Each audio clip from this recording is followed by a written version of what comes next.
aka yosh iqtisodchi sifatida xalqaro integratsiyaga fikrlaringiz qanaqa? Xalqaro integratsiya bu mamlakatlar bir-biri bilan aloqa mustahkamlashi, ya'ni bu bir-biri bilan kapitalda oshirib boradi va ishchi kuchlarini bir-biri bilan erkin harakat qilishga yordam beradi.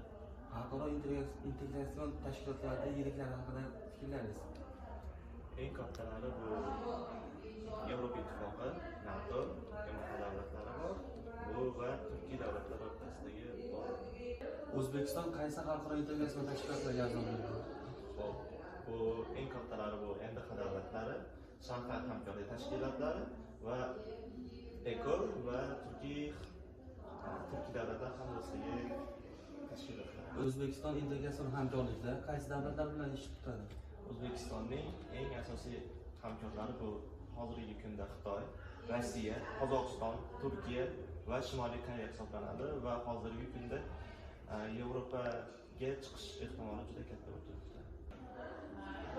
Integratsiyani O'zbekiston eksportiga ta'siri qanaqa? O'zbekistonga integratsiyaning juda ham ta'siri katta. Bu eksport hajmini oshirishga yordam beradi. Natijada yangi bozorlarga yo'l ochadi va bojxona soliqlarini tushirishga va mahsulotlarni boshqa davlatlar bilan almashishga yordam beradi. O'zbekiston 2030 strategiyasi haqida fikrlaringiz qanaqa? O'zbekistonda 2030-yilgacha bo'lgan katta marralar kutib turibdi oldida. Ulardan biri Jahon savdo tashkilotiga a'zo bo'lish, transport va logistika xizmatlarini rivojlantirish, aholi bilim darajasi va aholi savodxonligini rivojlantirish va xalqaro investorlarni O'zbekistonga jalb qilish. Yashil iqtisodiyotga qanaqa qaraysiz? Hozirgi kunda O'zbekistonda yashil iqtisodiyot juda ham rivojlanib bormoqda. Shamol va quyosh energiyalariga juda ham katta qiziqish bildirmoqda va shulardan quyosh panellari o'rnatilishni boshlandi.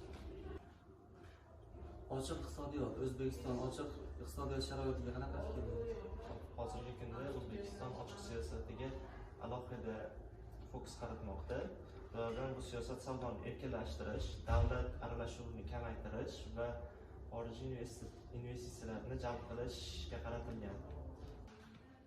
Iqtisodiyotni rivojlantirishda AQSh bilan hamkorligimiz haqida gapirasiz. Yaqinda bo'lgan mitingda O'zbekiston va AQSh aloqalari yanada rivojlantirildi va ular o'rtasida yangi kelishuv amalga oshirildi, ya'ni Markaziy Osiyo davlatlari va AQSh o'rtasida xalqaro savdolarni olib borish va